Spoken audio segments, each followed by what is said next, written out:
선생님 저 의대에 가고 싶어요, 이런 얘기를 하는 거예요. 속으로는 이렇게 생각을 했죠. 지금 여성적으로 의대는 불가능해요.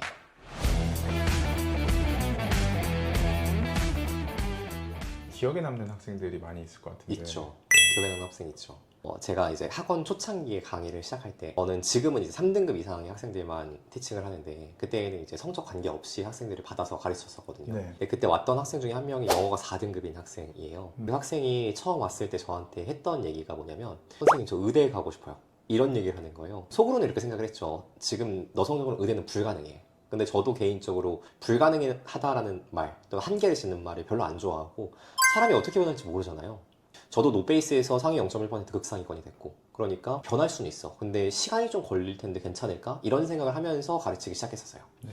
근데 그 친구가 하나 특이했던 점이 뭐냐면, 제가 앞자리를 되게 중시하잖아요. 근데 진짜 그 친구가 교탁 바로 앞에 있는 앞자리에 항상 앉았어요. 과제를 내주면 하루도 빠짐없이, 또는 단어 하나도 빠짐없이 완벽하게 하려고 항상 노력을 했었어요. 정말 힘들었을 거거든요. 단어 암기하는 건 100단어 중에 모르는 단어가 80단어 이렇게 되니까. 다른 친구들은 100단어를 내주면 모르는 단어가 한 2, 30단어 이거밖에 안 되는데, 그 친구는 모르는 단어가 80단어 이렇게 됐을 테니까 얼마나 외우기가 힘들었겠어요. 근데 그 친구가 1월 달에 시작을 해서 10월 달쯤 되니까 이제 2등급 구간까지 올라가더라고요. 그게 너무 신기했었고, 수능 때는 결국 1등급을 찍고 나머지 과목도 다 비슷하게 찍었어요. 근데 특히 영어를 더 못하긴 했었는데, 다른 과목도 성적이 거의 다 올인이 나왔었고, 결국 성균관대 의대 합격을 했었거든요. 의대 갔어요? 의대 갔어요. 저는 그걸 보면 생각을 했죠. 아, 인간은 변화하려고 노력을 하면 변화를 하는구나. 그때 느꼈던 게 뭐냐면, 이제 아주 작은 반복의 힘이라는 책을 보면서, 아, 이게 새해의 목표를 세워가지고 1년간 지속하는 사람은 8%밖에 없대요. 새해에 내가 다이어트를 해야지, 공부를 해야지, 뭔가 다른 걸 해야지 라고 목표를 세웠을 때, 금연을 해야지 이렇게 세웠을 때 한 25% 정도는 일주일 내에 포기를 하고, 50% 정도는 한 달 내에 포기를 하고, 그리고 92% 정도는 1년이 되기 전에 다 포기를 해버린다는 거예요. 그래서 실제 새해 계획을 세워서 마지막 12월 말까지 1년간 지속하는 사람은 딱 8%밖에 안 된대요. 그래서 그걸 보면서 이 친구가 되게 많이 떠올랐거든요. 1년이라는 시간 동안 정말 남들보다 훨씬 더 지독하게 앞에 앉아서 눈이 오나 비가 오나 폭풍이 치나 와가지고 그 자리를 하수하면서 해야 되는 과제와 단어를 다 외우니까 결국 변하긴 변하더라고요. 그래서 이게 진짜 뛰어난 학생들의 되게 중요한 공부 습관이 아닌가, 이런 생각을 좀 했었습니다. 항상 미끄러지거나 네. 실력 발휘를 못하는 사람도 있나요? 있죠. 있는데 저는 그런 것 같아요. 재수를 했었는데, 재수할 때 6월 모의평가, 9월 모의평가 다 너무 잘 봤거든요. 아, 수능 때는 내 인생의 최고점을 찍겠다, 이런 생각을 하고 공부를 했었어요. 근데 수능을 보기 직전에 10월 마지막 시험 모의고사를 보는데, 제가 재수를 시작할 때 국어가 4등급 때문에 재수를 시작했었거든요. 근데 똑같이 국어가 4등급이에요. 수능 볼 때 그 악몽이 떠오르면서, 아, 수능 직전인데 국어 점수가 이렇게까지 떨어져? 사설 모의고사는 뒤에 지원 가능 대학들이 뜨거든요. 근데 지원 가능 대학들이 뜨는데 한 번도 보지 못한 지방에 정말 이름 없는 대학들이 정말 많이 떠 있는 거예요. 진짜 한동안 되게 망연자실했어요. 수능이 이제 한 달도 남지 않은 시간인데 나한테 왜 이런 일이 벌어지지? 나 1년 동안 공부 뭐 한 거지? 심리학적으로 인간은 두 가지 행동을 할 수 있대요. 어려운 상황에 맞닥뜨려서 싸우거나 피하거나. Fight or flight response라고 표현을 하는데, 그때 저는 다행히 피하지 않고 맞서 싸우려고 했던 것 같아요.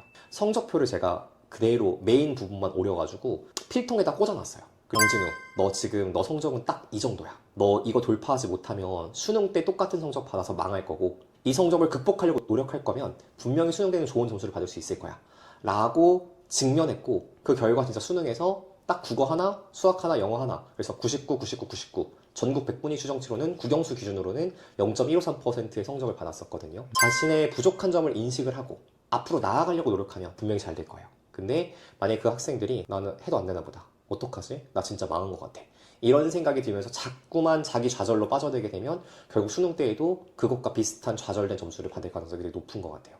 인생을 관통하는 철학이라든지 그런 게 어떤 거가 있어요? 있죠. 제가 학생들한테 제일 많이 강조하는 것 중에 하나가 루틴의 중요성이거든요.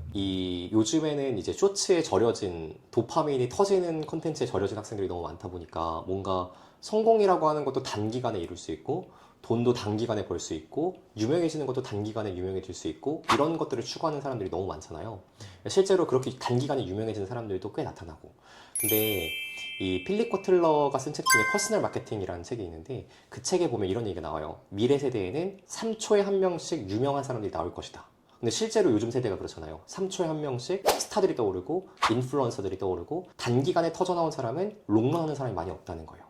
그래서 롱런하는 사람들을 보면 이 루틴을 얼마나 잘 지키냐가 되게 중요한 것 같은데, 성공은 정말 너무나 지독하게 지루하게 반복된 루틴의 결과물이다.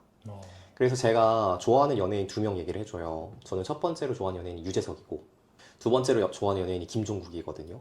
근데 유재석과 김종국을 떠올려 보면 되게 롱런한 연예인이기도 하지만 월요일부터 일요일까지 정해진 시간에는 방송할 거고 자신의 루틴에 맞춰서 그냥 운동을 할 거고 경제적인 자유를 충분히 이룬 사람이지만 매일매일 지루하게 반복되는 그 루틴들을 살아가는 거, 이게 진짜 롱런 할 수 있는 성공의 힘이 아닌가 라는 걸 학생들 되게 많이 강조를 하고, 그 사회에 나가서 뭔가 정말 성공을 하고 싶다면 이 지루하게 반복된 루틴의 중요성만 깨닫고 나아가는 것만으로도 전국에서 상위 8%는 무조건 될 수 있다 라고 생각을 하면서 가르침을 좀 주고 있습니다.